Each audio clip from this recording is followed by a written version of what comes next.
Good morning, everyone. This is Dr. Miles. So, I shared something last night that I just wanted to come on and also talk about.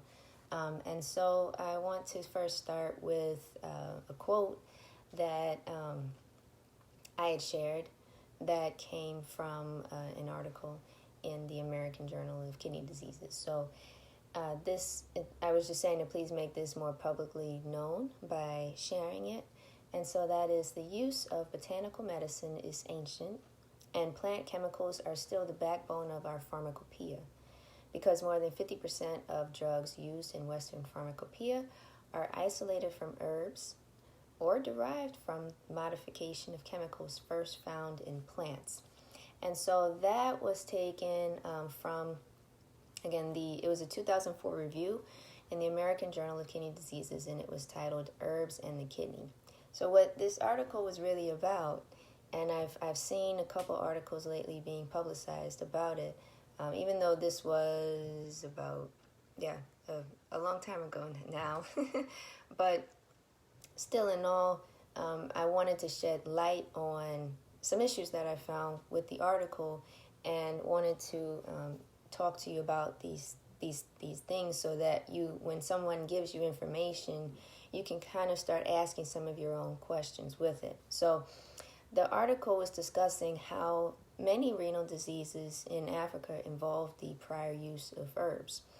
But it also says most data published are case reports, and we are lacking systematic reviews on the safety of herbal products. Systematic reviews available in the efficacy of herbal preparations showed very little evidence on the effectiveness of herbalism, and most often did not provide data on side effects associated with those complementary therapies. So for me, that leaves the question: so why are people still taking them? I have clients who are African, and they're still getting herbs shipped to them. People are still taking herbs back home in Africa. And so if it was this severe and this dangerous to take herbs in the way that they have kind of shown a light on it from reading this article, it's like I think there's more efficacy with herbs than this study or the authors of this study would like to actually publicize. And so my thought is the other thing is that people go to Africa to study herbs. There's a huge diversity of herbs within Africa. And so why are people going there to study them if they're not effective, right? And if they're not effective, why are more than 50% of the Western drugs derived or copied from herbs? So it's contradictory in the same article. And so for me, that's a red flag. So the last sentence of this review was saying specific data on herbal medicines, renal, and general toxicity are not easily available, and in some cases having such information may be life-saving. And that's true. It is. But the way it was said was a little bit indirect for me, in the sense that what needs to happen is that someone needs to be interested in the research and fund it. And so one of the issues that has happened in the past is that funding research on herbalism means that you're funding research on something that's most likely going to work, if your intent is to truly see if it's going to be effective. There are a lot of studies out there that are done in such a way that is not from that angle of really trying to see if it's effective. Sometimes it's trying to disprove it, or the way that the study was done wasn't going to show the effectiveness of a single herb. Sometimes herbs are better used in combination together. And so research has been done on certain product herbal combinations, and I think that data is quite effective. Sometimes herbs by themselves are going to be effective, but the margin that you may see with them might not be as high as you would like. But when you combine them, that's when you can really start to see synergy. And that's a lot of times how I work with herbs too, is that I'm looking for herbal combinations to get the result that I'm looking for my clients. And so if you saw that post that I posted, I encourage you to share it. If you know any investors, have them look at this and say, hey, we need to put more research into studying herbs so that there can be more efficacy and more knowledge around them. There's actually already a lot of research on herbs, but it could be a lot more. There's research dating back several decades ago, research coming out of multiple different countries outside of the U.S. There is some research within the U.S. as well. And so from that, naturopathic doctors have been able to create a way of using herbs that is more safe and still effective because of all of that knowledge that we have accumulated and passed down over the years, which includes uses, clinical uses, right? But also from the research that's been coming out, we've been able to even improve more and more on our usage of herbs, but not just herbs, also just other types of natural therapies as well. And so for me, this article was interesting in that it publicized an issue, but not so much really putting in a lot of work to say, hey, we need more evidence in this area.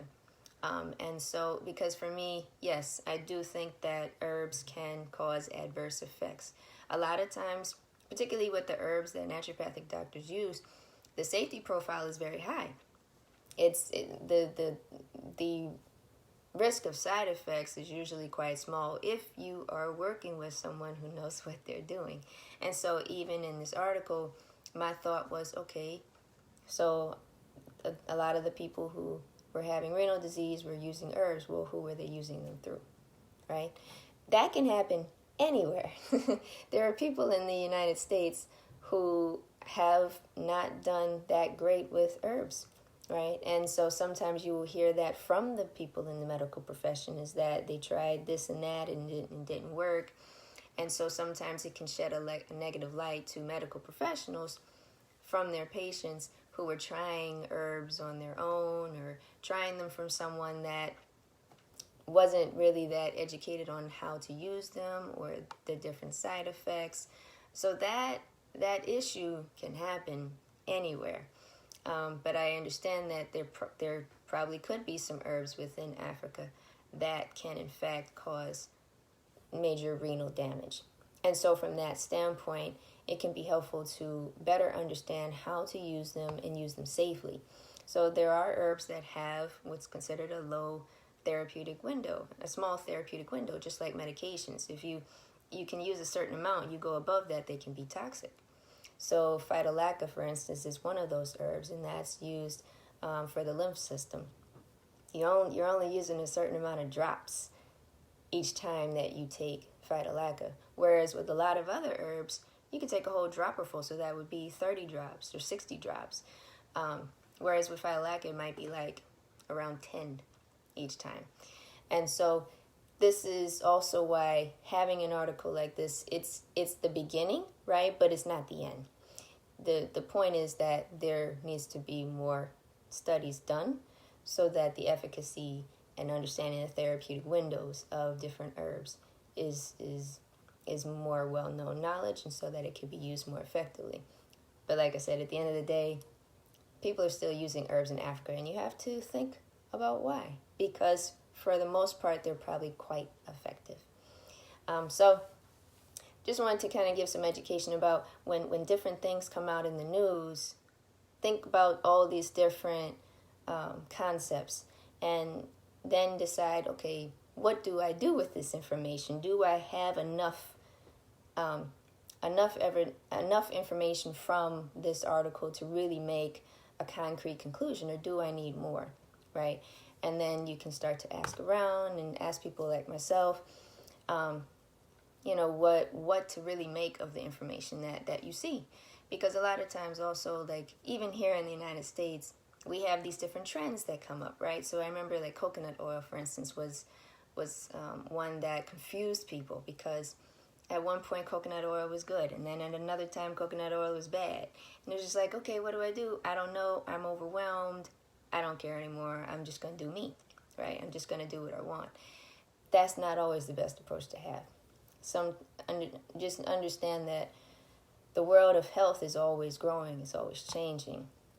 It is a place of human beings making things effective, and then also making mistakes, and then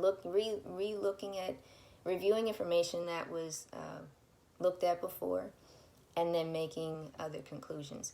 And so I do think coconut oil, for the most part, is a healthy oil. However, yes, just with anything, it's how you use it, how much you use it, and just being with somebody who can really help guide you in that process can be really helpful, so that you don't get overwhelmed and just say, okay, well, I give up.